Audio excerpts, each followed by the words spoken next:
I recently interviewed former CDC Director Dr. Robert Redfield and also Republican Senator Rand Paul of Kentucky, where we discussed many aspects of the COVID origin theory favoring a lab leak. Do you think we should re-implement a moratorium on this research like today?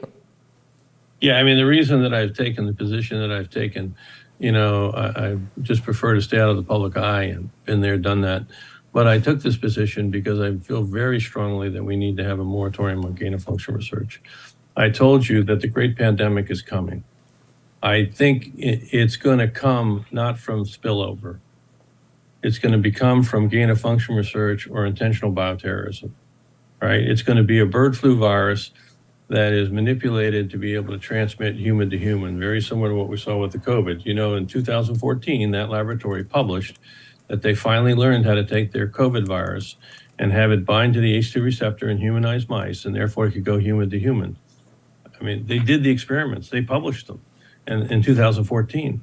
And now we see that there's a COVID virus, which is, I think, has a number of signature sequences in it that aren't normal. The furin cleavage site, the fact that they use the nucleotide triplet for arginine that humans use, not bats use, the fact that COVID right now can barely infect bats, but can infect humans, should tell you that there's a lot of evidence that this virus was manipulated to be able to be highly transmissible among humans.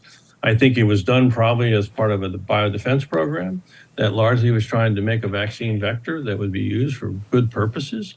But unfortunately, that virus escaped, and it was highly transmissible for humans. And you saw from the time it escaped, which was probably somewhere in the September timeframe. Remember, in September, that laboratory did three things. They changed the management from the civilian to military. They deleted all the sequences of the viruses, and they put a contract in for a new ventilation system. That's about the same time they began to see some illness in the area. So I think that's when the epidemic started.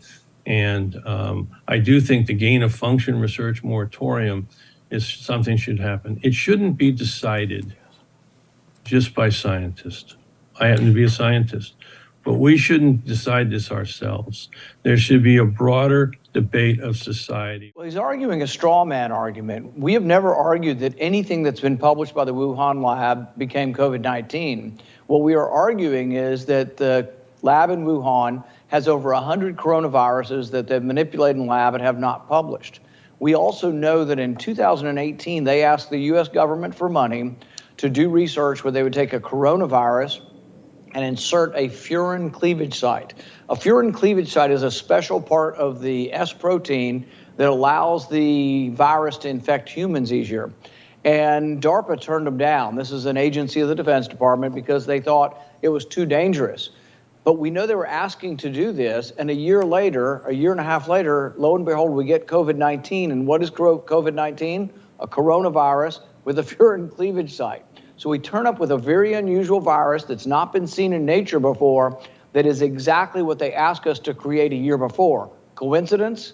In the city where most all of the world's coronaviruses are stored? Coincidence? I mean, there's just too much going on here. And what we want to do is look at all of the grants, and I've been petitioning the State Department, NIH, HHS, Defense Department, you name it. I've been trying to get information on all of these grants because I want to know what else was either rejected or funded. Dr. Fauci is disingenuous.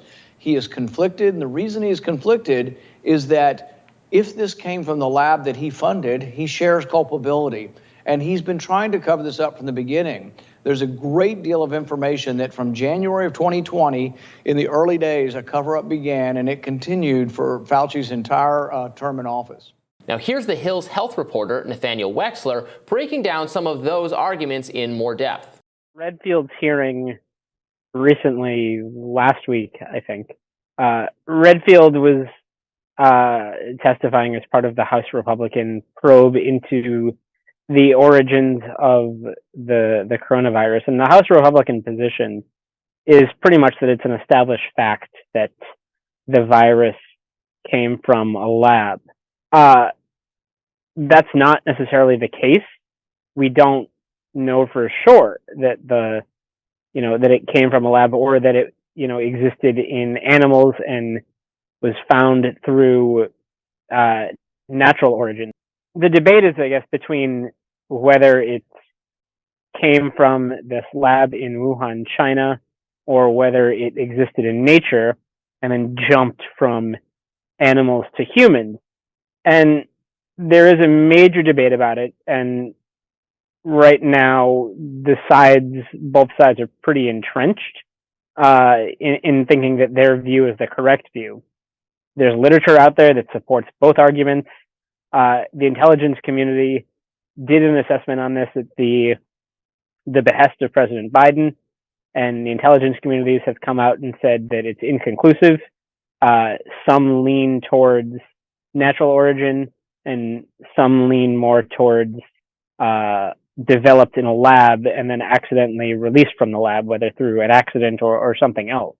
The one thing that they said was clear is that it was not a bioweapon, so it was not some sort of Chinese weaponized virus that was deliberately released to infect the planet.